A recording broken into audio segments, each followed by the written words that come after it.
Esperanza Rising, Chapter 2, Las Uvas, Grapes. 6 years later. Papa handed Esperanza the knife. The short blade was curved like a scythe, its fat wooden handle fitting snugly in her palm. This job was usually reserved for the eldest son of a wealthy rancher, but since Esperanza was an only child, and Papa's pride and glory, she was always given the honor. Last night she had watched Papa sharpen the knife back and forth across a stone, so she knew the tool was edged like a razor. "Cuídate los dedos," said Papa. "Watch your fingers." The August sun promised a dry afternoon in Aguascalientes, Mexico. Everyone who lived and worked on El Rancho de las Rosas was gathered at the edge of the field. Esperanza's family, the house servants in their long white aprons, the vaqueros, already sitting on their horses ready to ride out to the cattle, and 50 or 60 campesinos, straw hats in their hands, holding their own knives, ready. They were covered top to bottom in long-sleeved shirts, baggy pants tied at the ankles with string, and bandanas wrapped around their foreheads and necks to protect them from the sun, dust, and spiders. Esperanza, on the other hand, wore a light silk dress that stopped above her summer boots, and no hat. On top of her head, a white satin ribbon was tied in a big bow, the tails trailing in her long black hair. The clusters were heavy on the vine and ready to deliver. Esperanza's parents, Ramona and Sixto Ortega, stood nearby. Mama, tall and elegant, her hair in the usual braided wreath that crowned her head, and Papa, barely taller than Mama, his graying mustache, twisted up at the sides. He swept his hand toward the grapevines, signaling Esperanza. When she walked toward the arbors and glanced back at her parents, they both smiled and nodded, encouraging her forward. When she reached the vines, she separated the leaves and carefully grasped a thick stem. She put the knife to it, and with a quick swipe, the heavy cluster of grapes dropped into her waiting hand. Esperanza walked back to Papa and handed him the fruit. Papa kissed it and held it up for all to see. "La cosecha," said Papa. "Harvest! Ole, ole!" A cheer echoed around them. The campesinos, the field workers, spread out over the land and began the task of reaping the fields. Esperanza stood between Mama and Papa, with her arms linked to theirs, and admired the activity of the workers. "Papi, this is my favorite time of year," she said, watching the brightly colored shirts of the workers slowly moving among the arbors. Wagons rattled back and forth from the fields to the big barns where the grapes would be stored until they went to the winery. Is the reason because when the picking is done, it will be someone's birthday and time for a big fiesta? Papa asked. Esperanza smiled. When the grapes delivered their harvest, she always turned another year. This year, she would be 13. The picking would take 3 weeks, and then, like every other year, Mama and Papa would host a fiesta for the harvest and for her birthday. Marisol Rodriguez, her best friend, would come with her family to celebrate. Her father was a fruit rancher, and they lived on the neighboring property. Even though their houses were acres apart, they met every Saturday beneath the home oak on the rise between the two ranches. Her other friends, Chita and Bertina, would be at the party too, but they lived farther away, and Esperanza didn't see them as often. Their classes at St. Francis didn't start until after the harvest, and she couldn't wait to see them. When they were all together, they talked about one thing, their quinceañeras, the presentation parties they would have when they turned 15. They still had 2 more years to wait, but so much to discuss. The beautiful white gowns they would wear, the big celebrations where they would be presented, and the sons of the richest families who would dance with them. After their quinceañeras, they would be old enough to be courted, marry, and become las patronas, the heads of their households, rising to the positions of their mothers before them. Esperanza preferred to think, though, that she and her someday husband would live with Mama and Papa forever, because she couldn't imagine living anywhere other than El Rancho de las Rosas, or with any fewer servants, or without being surrounded by the people who adored her. It had taken every day of 3 weeks to put the harvest to bed, and now everyone anticipated the celebration. Esperanza remembered Mama's instructions as she gathered the roses from Papa's garden. Tomorrow, bouquets of roses and baskets of grapes on every table. Papa had promised to meet her in the garden, and he never disappointed her. She bent over to pick a red bloom, fully opened, and pricked her finger on a vicious thorn. Big pearls of blood pulsed from the tip of her thumb, and she automatically thought, "Bad luck." She quickly wrapped her hand in the corner of her apron and dismissed the premonition. Then she cautiously clipped the blown rose that had wounded her. Looking toward the horizon, she saw the last of the sun disappear behind the Sierra Madre. Darkness would settle quickly, and a feeling of uneasiness and worry nagged at her. Where was Papa? He had left early that morning with the vaqueros to work the cattle, and he was always home before sundown, dusty from the mesquite grasslands and stamping his feet on the patio to get rid of the crusty dirt on his boots. Sometimes he even brought beef jerky that the cattlemen had made, but Esperanza always had to find it first, searching his shirt pockets while he hugged her. Tomorrow was her birthday, and she knew that she would be serenaded at sunrise. Papa and the men who lived on the ranch would congregate below her window, their rich, sweet voices singing La Mañanitas, the birthday song.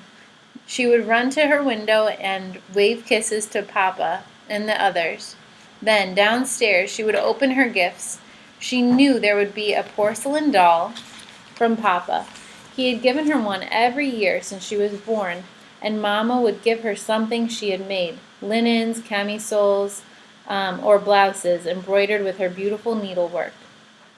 The linens always went into the trunk at the end of her bed, for algún día, for someday. Esperanza's thumb would not stop bleeding. She picked up the basket of roses and hurried from the garden, stopping on the patio to rinse her hand in the stone fountain. As the water soothed her, she looked through the massive wooden gates that opened onto the thousands of acres of Papa's land. Esperanza strained her eyes to see a dust cloud that meant riders were near and that Papa was finally home. But she saw nothing.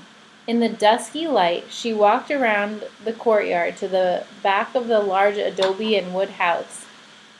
There she found Mama searching the horizon too. "Mama, my finger! An angry thorn stabbed me," said Esperanza. "Bad luck," said Mama, confirming the superstition, but she half smiled. They both knew that bad luck could mean nothing more than dropping a pan of water or breaking an egg. Mama put her arms around Esperanza's waist, and both sets of eyes swept over the corrals, stables, and servants' quarters that sprawled in the distance. Esperanza was almost as tall as Mama, and everyone said she would someday look just like her beautiful mother. Sometimes when Esperanza twisted her hair on the top of her head and looked in the mirror, she could see that it was almost true. There was the same black hair, wavy and thick, same dark lashes, and fair, creamy skin. But it wasn't precisely Mama's face, because Papa's eyes were there too, shaped like fat, brown almonds. "He is just a little late," said Mama, and part of Esperanza's mind believed her. But the other part scolded him. "Mama, the neighbors warned him just last night about bandits."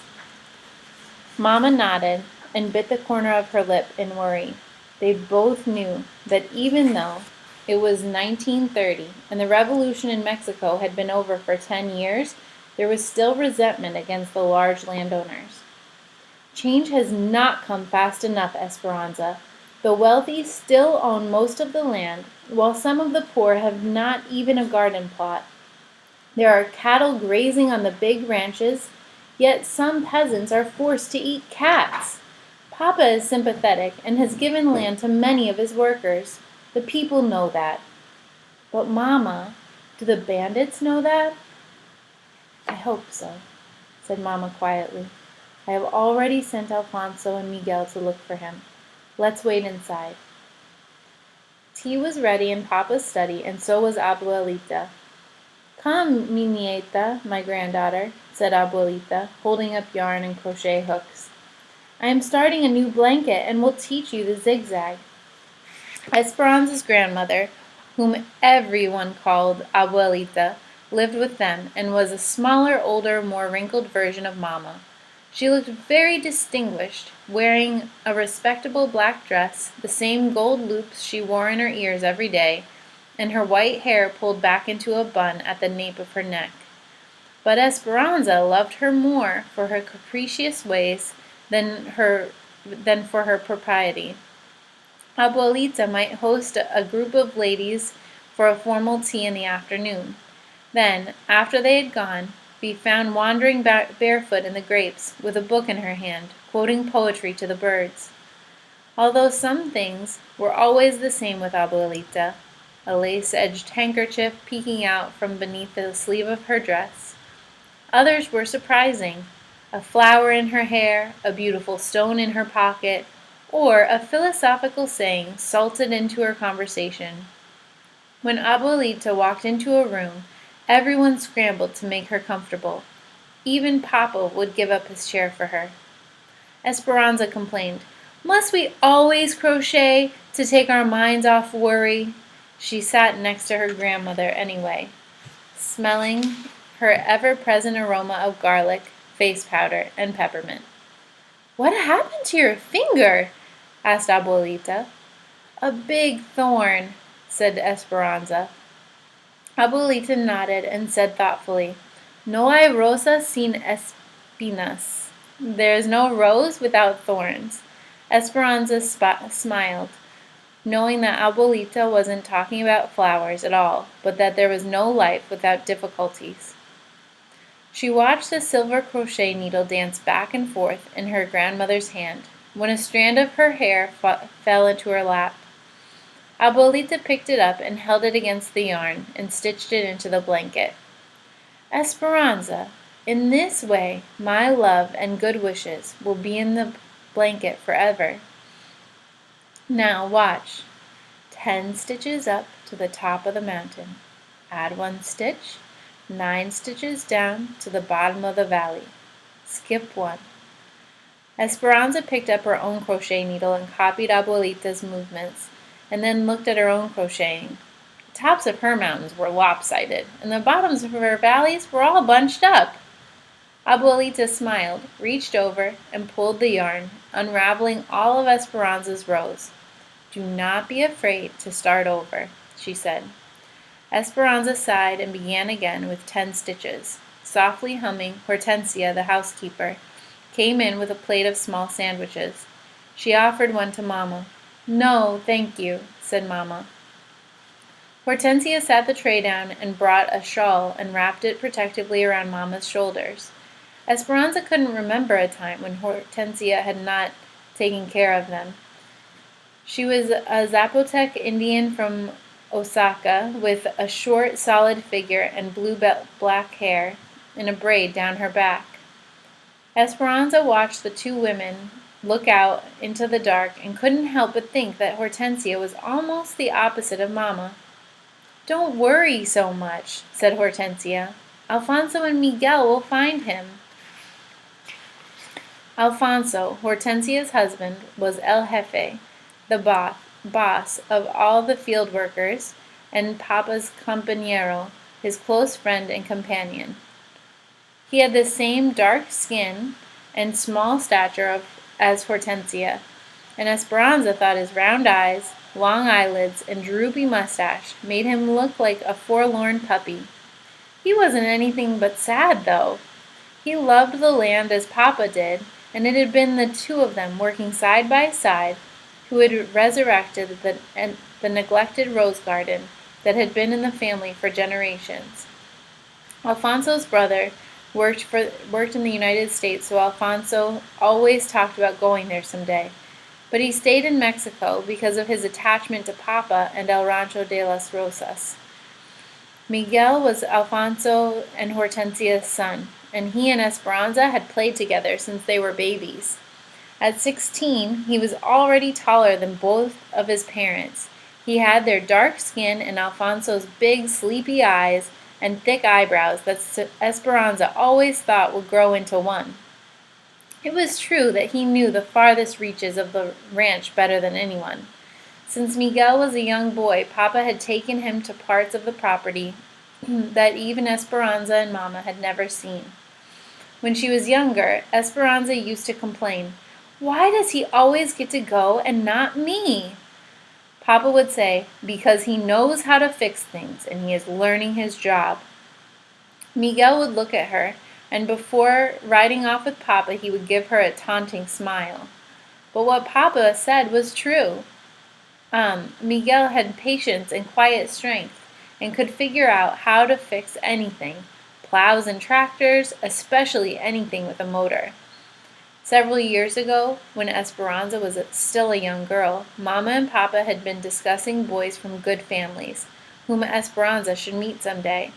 She couldn't imagine being matched with someone she had never met, so she announced, "I am going to marry Miguel." Mama had laughed at her and said, "You will feel differently as you get older." "No, I won't," Esperanza had said stubbornly.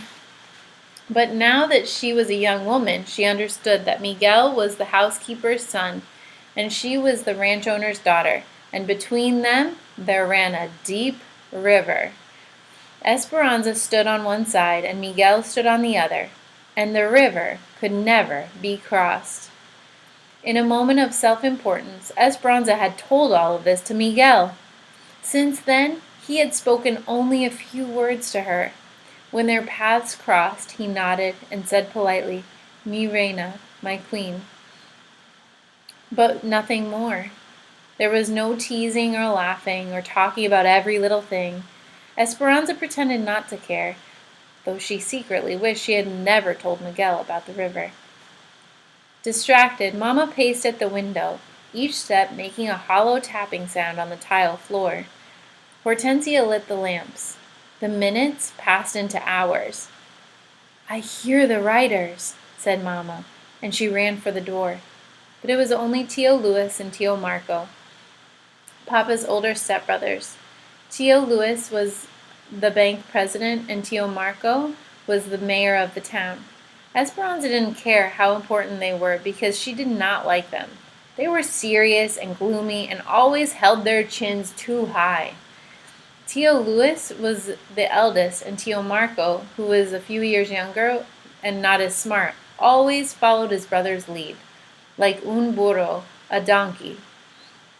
Even though Tío Marco was the mayor, he did everything Tío Luis told him to do.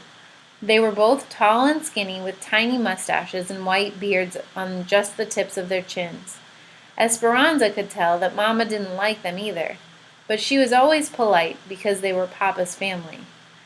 Mama had even hosted parties for Tío Marco when he ran for mayor. Neither had ever married, and Papa said it was because they loved money and power more than people.